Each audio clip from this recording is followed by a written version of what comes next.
Hello guys, magagabi na kaya it's time for gong na ilagay ko na sa tubig. Kasi dito yung sigong pagong.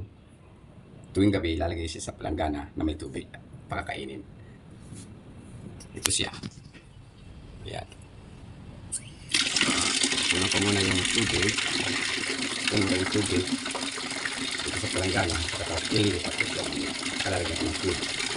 Kaya, laro pwede na ito. So, lilipat na kita Gong ha. Ito na si Gong. Pagong, this is Gong. Ayan.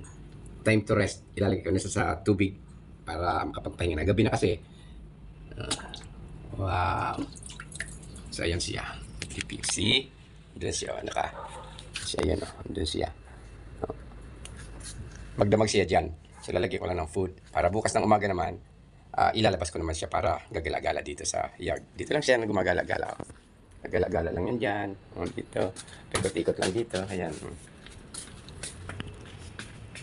Sige. Lalagyan ko na siya ng food.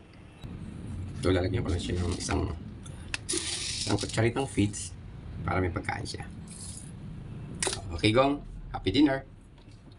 See you tomorrow.